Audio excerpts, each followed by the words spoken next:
It's Friday, and here's my take.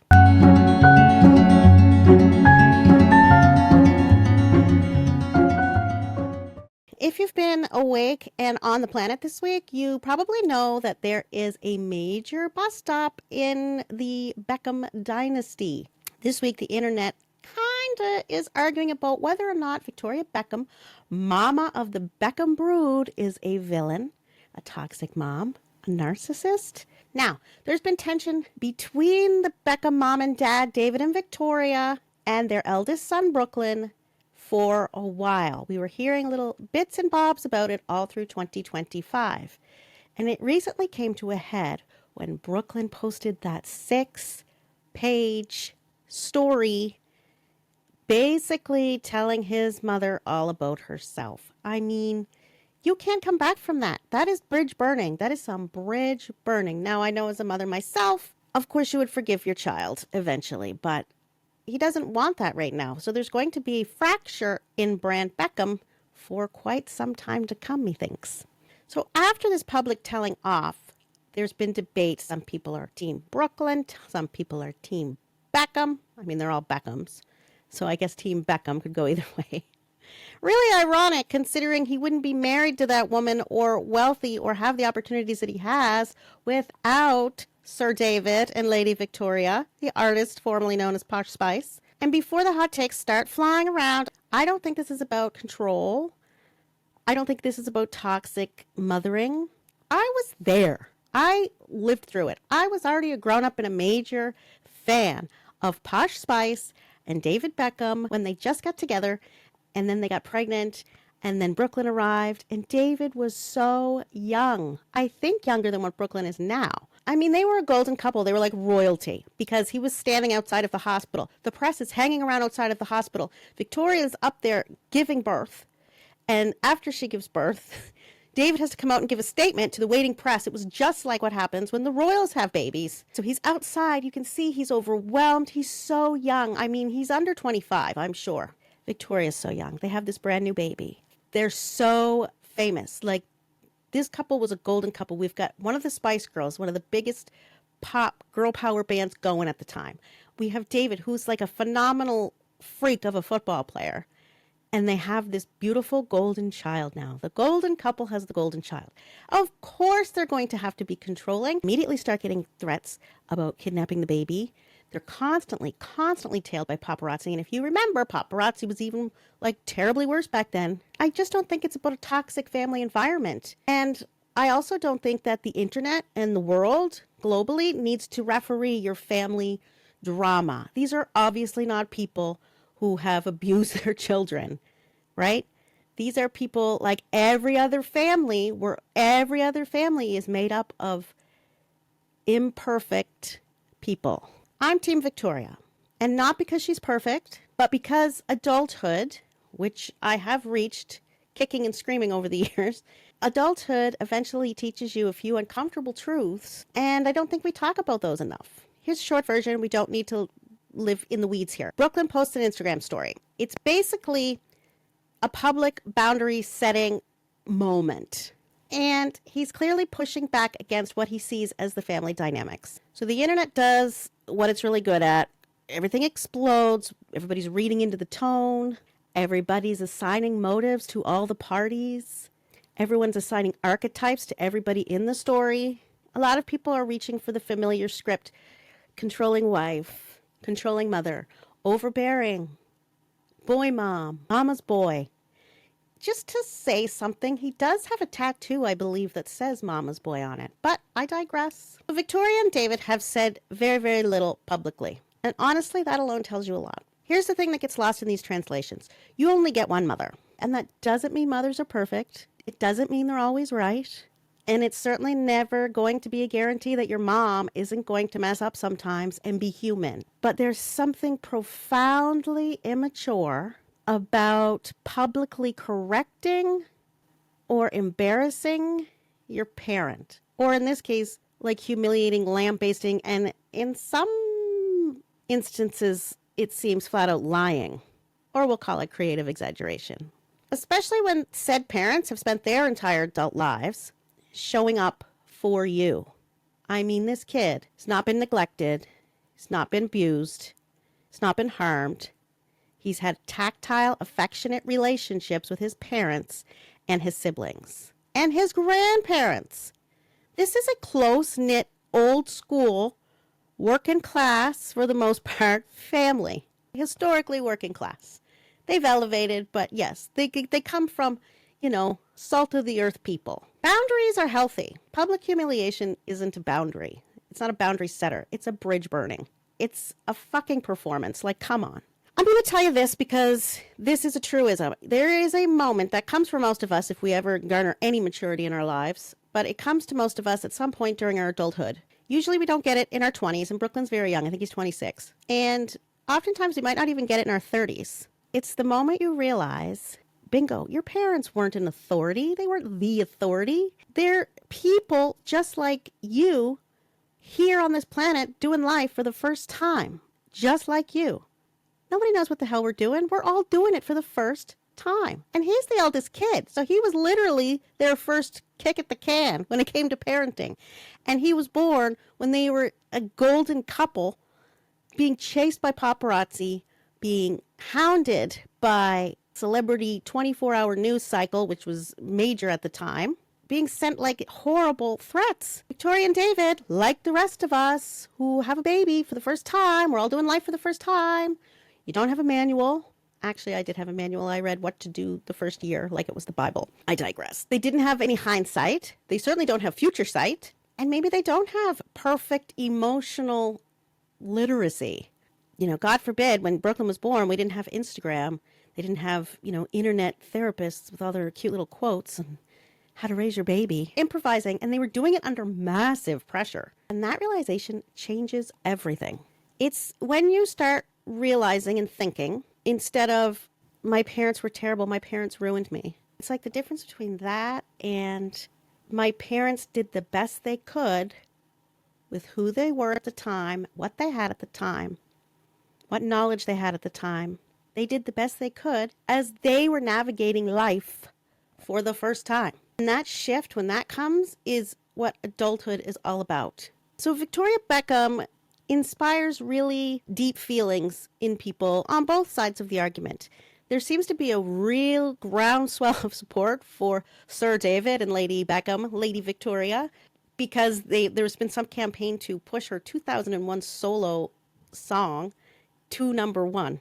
I mean, it's 25 years old, and I believe they got it there in Northern Ireland, and it's charting in the rest of the UK. So, well done, UK. I love the way the UK has showed up for the Beckhams because they are a respectable family. And Victoria can be an easy target because, yes, she doesn't smile, but you know what? She makes a joke out of it herself. She knows it's ridiculous, but she still does it. Why does she have to smile? She's not frowning. It's just her serious resting face. Why does she have to be all teeth and gums every time somebody wants to take a picture of her? I never understood that. We got angry about that like 15 years ago, 20 years ago.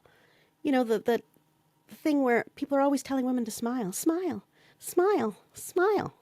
Stop doing it. Stop telling women to smile. She doesn't have to smile. She doesn't want to. Doesn't mean she's not happy. She seems blissfully happy.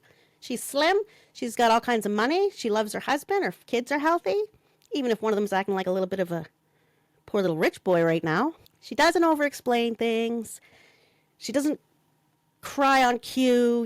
She's not out here giving us a big sob story about it. She's probably heartbroken. I can't imagine. I have 2 sons. I'd be heartbroken. She doesn't crowdsource a lot of validation either. I see her on Instagram and she's talking about her clothing that she designs and her makeup line. And that's it. She's not over curating life. And I doubt that she has any interest in performing vulnerability to the rest of the world for us strangers. Sometimes confident women who don't feel the need to narrate every emotion they're having.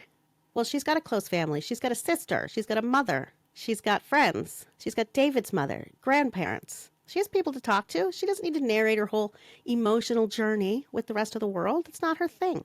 And it would be inauthentic anyway. And nobody wants to hear it. I mean, we see what happens when Harry and Meghan complain. They look ridiculous. Poor little princess and prince. Like, get a grip. We're all out here trying to eat. Nobody cares.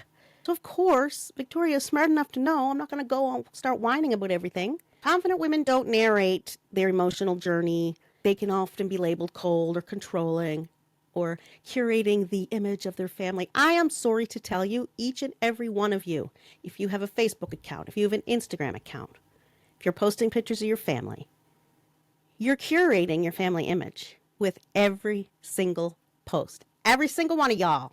Especially like mothers. Mothers get it the worst. And successful mothers, if you're successful at business, or a celebrity mom who's really talented and successful, get it the worst. Women who don't apologize because they have standards.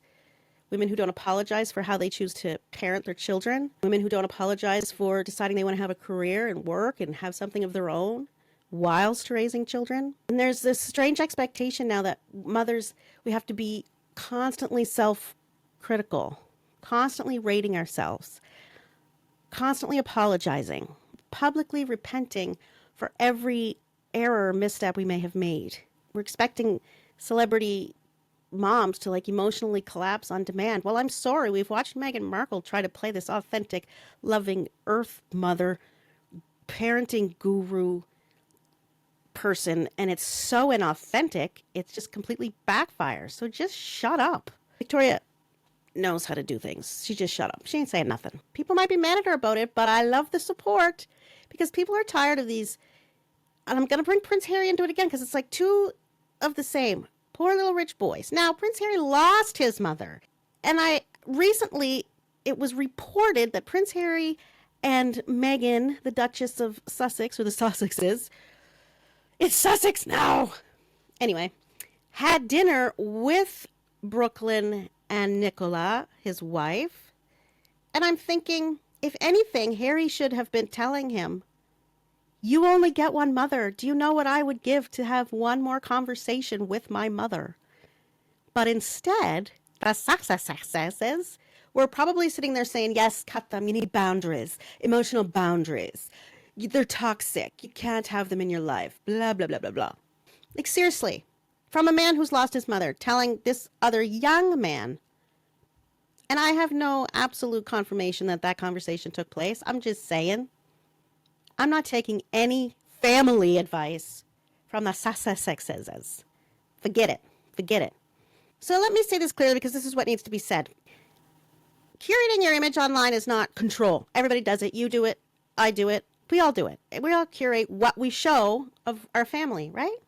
And when we see people posting, like people like us, like normal folks, and we see them posting their online rants to like their mom or their brother or their uncle or their cousin, we read it and we think, you're a fucking nut job. Deal with that shit on your own. Like, we're not even celebrities. Nobody wants to hear this. You look nuts. You look nuts. I don't care who you are. You take your family drama and publicize it, whether you're a celebrity or not, you kind of look nuts. Not wanting to deal with family issues online isn't controlling. Wanting to control the narrative in your PR isn't controlling. That's business. I don't think there's any question that the Beckhams are a very loving, hands-on, tactile family. There's numerous interviews with Victoria talking about communication. She likes to have talks with her children. They like to talk about things. They want their children to be able to bring things to them, to discuss things. They want to know who their children are, what their children think. And she said it so consistently. It's never changed. It's never been inauthentic. You can spot a fake a mile away. Say what you want about David and Victoria. They have a loving family and they love their children. Keeping things private is emotional maturity as well. So bringing all that to the forefront, it just shows me you're burning a bridge. You don't even realize how valuable the bridge is. It's like, what a disaster, Brooklyn. What have you done, son? There's absolutely nothing empowering about inviting millions of strangers into something so delicate as your relationship with your mother. You don't become an adult by cutting your parents off at the knees. Even if they were troubling, even if your parents were difficult, your upbringing was a little difficult because your parents weren't perfect. Do you know what? Even if they were perfect, it would still be dysfunctional because your expectations would be too high. I've seen that. Perfect family. Kids are an anxious mess because they can't keep up with this image of the perfect families. Even perfect parents are dysfunctional because to be dysfunctional is to be human. You don't become an adult by cutting your parents off at the knees, burning bridges, especially in your 20s. Like, grow up. You become an adult when you see them clearly, when you can see their side of things, when you can see they're doing it all for the first time as well. You see them with their flaws and their limitations, and you understand the knowledge they had at the time and what they were dealing with at the time and the stress levels they had at the time. And for the Beckhams, like, that was a lot. It doesn't mean that you have to tolerate abuse. It doesn't mean that you accept harm. And it doesn't mean you shouldn't have boundaries where abuse or harm are valid things in that relationship. I just don't think that applies here. It means knowing the difference between this situation hurt me and this person is my enemy. Mom, you did a few things that made me feel bad. Can we talk about it? Mom, I hate you. I never want to speak to you again. Like, dial it back. Yeah? Take about 15, 20% off. You know what I'm saying? I think a lot of the discourse around this is putting these two things together. Like, you did some things wrong because you're human and your parents, and everybody's parents mess up at times. And I hate you and I never want to speak to you again. It's not the same thing. So here's my Friday take after this crazy week of all families. It's like almost heartbreaking to me to watch this family that I've watched be created. I remember when they met, David and Victoria, and they just started seeing each other. And David shows up with the sarong. Like, it was just all so cool. And then they had this beautiful golden baby. And David was outside the hospital talking about him so in love. I know I already talked about this. But here's my Friday take. Team Victoria all the way. Not because she's perfect. Because nobody is. Nobody's mom is. My mom is pretty close, but nobody's mom is. I'm taking her side in this. Because I don't see emotional maturity in him. Adulthood means handling the family conflict privately, choosing dignity over drama, and understanding that your parents are on their only learning journey as well. There's strength in restraint, there's a maturity in privacy, and there's wisdom in not feeling validated by what the internet strangers say. I don't expect Victoria to be validated by anything I say or Megyn Kelly says or Dan Wooten says or anybody who's for or against. I don't expect she cares because she's old enough to know better. Brooklyn, on the other hand, obviously feels buoyed by any of the support that he feels he's getting. Can we just talk about the inappropriate? I mean, let's unpack just for a second what he said in those story posts. First, he says, the 11th hour. Victoria pulled the wedding dress at the 11th hour. Meanwhile, it's in Vogue magazine article published a while ago that Nicola was meeting with the Valentino people over a year before the wedding for her dress. So which is it? Do you not know what 11th hour means? Secondly, didn't have a first dance with my wife. Well, that turns out it wasn't true. People are reporting the first husband-wife dance was hours before Mark Anthony came on at the wedding, and it sounds like it's all Mark Anthony's fault. He's the one who said Victoria was the most beautiful woman in the room. Yeah, Mark Anthony, that was stupid. It's not her show. It's this young girl's wedding. She is the bride. She's the most beautiful person in the room. Dumb remark, Mark Anthony.